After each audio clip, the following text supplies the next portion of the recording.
दोस्तों इश्क कर लीजिए बेइंतहा किताबों से, अगर बेवफा भी हुई तो काबिल बना के छोड़ेंगी। हेलो दोस्तों, मैं रेणुका सिंह स्वागत करती हूँ आपका आपके अपने यूट्यूब चैनल स्टडी विद पुनाहुर में।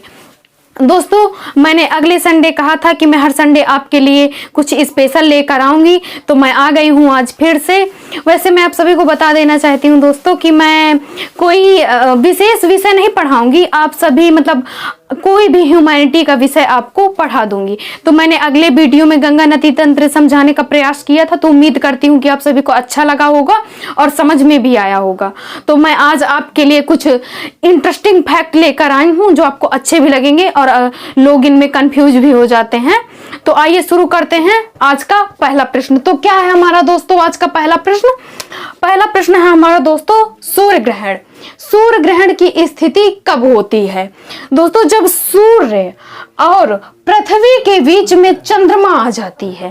ध्यान से समझिए, जब सूर्य और पृथ्वी के बीच में चंद्रमा आ जाती है तो सूर्य का प्रकाश पृथ्वी तक नहीं पहुंच पाता है। आप ये देख लीजिए, मैंने ये फिगर इसीलिए बना दिया है ताकि आपको अच्छे से समझ में आ जाए चित्र के माध्यम से। तो दोस्तों सूर्य ग्रहण की स्थिति तब होती है जब सूर्य और पृथ्वी के बीच में चंद्रमा आ जाती है, तो सूर्य का प्रकाश पृथ्वी तक नहीं आ पाता और इस स्थिति में सूर्य ग्रहण हो जाता है। दोस्तों इसकी एक मैंने ट्रिक भी बनाई है, आपको ट्रिक से शायद ज्यादा समझ में आ जाए। तो देखिए पीसीएस पृथ्वी चंद्रमा सूर्य, ठीक है, पृथ्वी चंद्रमा सूर्य। तो अब सूर्य ग्रहण के बाद देखते हैं चंद्र ग्रहण। तो चंद्र ग्रहण में देखिए चंद्र ग्रहण की स्थिति कब होती है? जब सूर्य और चंद्रमा के बीच में पृथ्वी आ जाती है। जब सूर्य और चंद्रमा के बीच में पृथ्वी आ जाती है तो सूर्य का प्रकाश चंद्रमा तक नहीं पहुंच पाता। आप जानते ही होंगे कि चंद्रमा में स्वयं का प्रकाश नहीं है, ये सूर्य के प्रकाश से प्रकाशित होती है। तो जब चंद्रमा और सूर्य के बीच में पृथ्वी आ जाती है तो इस स्थिति में चंद्र ग्रहण हो जाता है। मैंने इसकी भी दोस्तों एक सरल सी ट्रिक बना ली है, किसी से चंद्रमा, पी से पृथ्वी और एस से सूर्य, पीसीएस सीपीएस। कितना आसान है दोस्तों। सूर्य आपको कुछ बताने की जरूरत नहीं है, कुछ भी याद करने की भी जरूरत नहीं है, बस पीसीएस सीपीएस। तो दोस्तों देखते हैं हम अगला प्रश्न। आइए तो देखिए दोस्तों अगला प्रश्न है परिक्रमण और परिभ्रमण। लोग इनमें कंफ्यूज हो जाते हैं कि परिक्रमण गति किसे कहते हैं और परिभ्रमण गति किसे कहते हैं। तो देखिए परिक्रमण गति के दो नाम है, परिक्रमण और इसी को वार्षिक गति कहते हैं। तो जब पृथ्वी सूर्य का चक्कर लगाती है तो उसे परिक्रमण कहते हैं। आप नाम से ही लॉजिक लगा सकते हैं कि परिक्रमा व्यक्ति खुद की, पृथ्वी को ही कहें तो परिक्रमा खुद की तो लगा नहीं सकती, किसी और के लगाते हैं। तो इसीलिए जब पृथ्वी सूर्य का चक्कर लगाती है तो उसे परिक्रमण गति कहते हैं। समझ में आया? आइए परिभ्रमण गति, इसके तीन नाम है, परिभ्रमण, घूर्णन गति, उसी को दैनिक गति कहते हैं। तो देखिए परिक्रमण किसे कहते हैं? जब पृथ्वी अपने अक्ष पर घूमती है तो उसे परिभ्रमण कहते हैं। यहां पर परिभ्रमण कर लीजिए, गलती हो गई, उसी को परिभ्रमण कहते हैं जब पृथ्वी अपने अक्ष पर घूमती है। तो चलिए देखते हैं अगला प्रश्न। तो आइए दोस्तों देखते हैं आज का अगला प्रश्न नंबर 3। दोस्तों अपसौर और उपसौर, अक्सर इनमें कंफ्यूजन हो जाता है कि अपसौर क्या है और उपसौर क्या है। तो देखिए बात करते हैं पहले अपसौर की। अपसौर, आप सभी, ये सूर्य है, ये पृथ्वी है। आप जानते होंगे कि सारे ग्रह सूर्य का चक्कर दीर्घवृत्ताकार लगाते हैं, दीर्घवृत्ताकार जैसे कि मैंने बना रखा है। तो सूर्य है, ये पृथ्वी है। तो अपसौर की स्थिति कब होती है? 4 जुलाई को, जब पृथ्वी सूर्य से सबसे ज्यादा दूर होती है, ये स्थिति होती है 4 जुलाई को और इसी को कहते हैं अपसौर। अब देखिए उपसौर, ये सूर्य, ये पृथ्वी दीर्घवृत्ताकार चक्कर लगाती है सूर्य का पृथ्वी। तो जब सबसे ज्यादा नजदीक होती है 3 जनवरी को, यहां पर लिख लीजिए 3 जनवरी को उपसौर की स्थिति होती है। अब एक क्वेश्चन इस पर यह भी बनता है कि अगर सबसे ज्यादा दूर है तो ठंड पड़नी चाहिए, क्योंकि पृथ्वी सूर्य के प्रकाश से ही ऊर्जा मिलती है।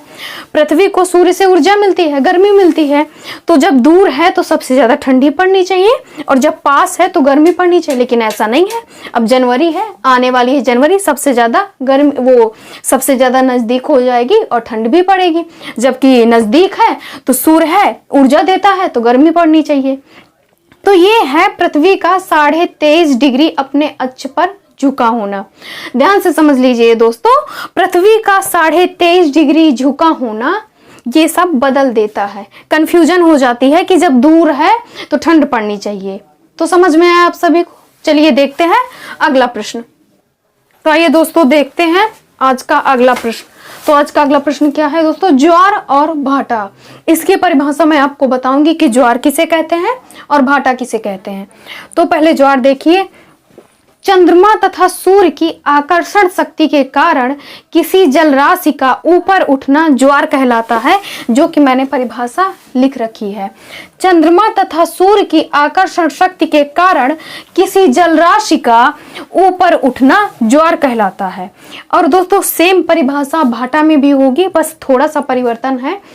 चंद्रमा तथा सूर्य की आकर्षण शक्ति के कारण किसी उठी हुई जल राशि का नीचे गिरना भाटा कहलाता है। देखिए, चंद्रमा तथा सूर्य की आकर्षण शक्ति के कारण किसी जल राशि का ऊपर उठकर नीचे गिरना भाटा कहलाता है। सेम परिभाषाएं हैं, आप कंफ्यूज मत होइए, इसमें बस नीचे कर देना है नीचे, क्योंकि जाहिर सी बात है जब कोई जल राशि ऊपर उठेगी तो नीचे गिरेगी, ऊपर तो रह नहीं जाएगी। तो समझ में आया आप सभी को? चलिए देखते हैं इसी से संबंधित अगला प्रश्न। तो दोस्तों देखते हैं अगला प्रश्न, उसी से संबंधित ज्वार भाटा से संबंधित प्रश्न कि दीर्घ ज्वार की प्रक्रिया कब होती है और लघु ज्वार की प्रक्रिया कब होती है। तो आइए देखिए दीर्घ ज्वार की प्रक्रिया कब होती है। डेफिनेशन देख लीजिए। जब सूर्य पृथ्वी चंद्रमा एक ही सीध पर हों या एक ही सीधी रेखा पर हों तब दीर्घ ज्वार की प्रक्रिया होती है। जब एक ही सीधी रेखा पर हों, ये पृथ्वी है, किसी जल राशि को ये दोनों सूर्य और चंद्रमा दोनों की आकर्षण शक्ति एक दूसरे की तरफ खींचेगी, तब दीर्घ ज्वार की प्रक्रिया होती है। सूर्य भी खींचेगा, पृथ्वी भी खींचेगी, तब दीर्घ ज्वार की प्रक्रिया होती है। देखते हैं लघु ज्वार की प्रक्रिया कब होती है। तो जब सूर्य, पृथ्वी, चंद्रमा तीनों समकोण की स्थिति पर होते हैं, समकोण की स्थिति पर, तब लघु ज्वार की प्रक्रिया होती है। तो समकोण की स्थिति कैसे? ये देखिए, ये पृथ्वी है, ये सूर्य है, ये चंद्रमा है, इसे दोनों खींचेंगे, लेकिन उतनी आकर्षण शक्ति इनकी नहीं होगी जितनी इसमें होती है, क्योंकि एक ही सीध पर होते हैं तो इसमें ज्यादा नहीं खींच पाएंगे, इसीलिए ये लघु ज्वार की प्रक्रिया होती है। और जब एक ही सीध पर होते हैं तो दीर्घ ज्वार की प्रक्रिया होती है। तो आइए इसी से संबंधित और देखते हैं अगला प्रश्न।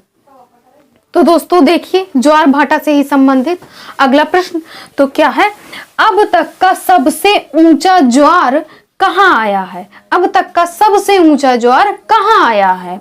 तो दोस्तों 16 मीटर का ज्वार आ चुका है। अब तक का 16 मीटर का ज्वार फंडी की खाड़ी, उत्तरी अमेरिका में फंडी की खाड़ी में आया है 16 मीटर का ज्वार। दोस्तों आप कल्पना कर सकते हैं, सोच सकते हैं कि 16 मीटर का जब ज्वार आया तो वहां कितनी तबाही हुई होगी, भारी तबाही हुई होगी। दोस्तों ज्वार और भाटा इतना छोटा टॉपिक तो नहीं है, इसमें बहुत से प्रश्न बनते हैं, लेकिन अभी के लिए सिर्फ इतना ही। आज की वीडियो यहीं पर समाप्त होती है। अगर वीडियो अच्छा लगे तो वीडियो को लाइक करें, चैनल को सब्सक्राइब करें और ज़्यादा से ज़्यादा अपने मित्रों को शेयर करें। दोस्तों मिलते हैं फिर अगले संडे, तब तक के लिए टेक केयर।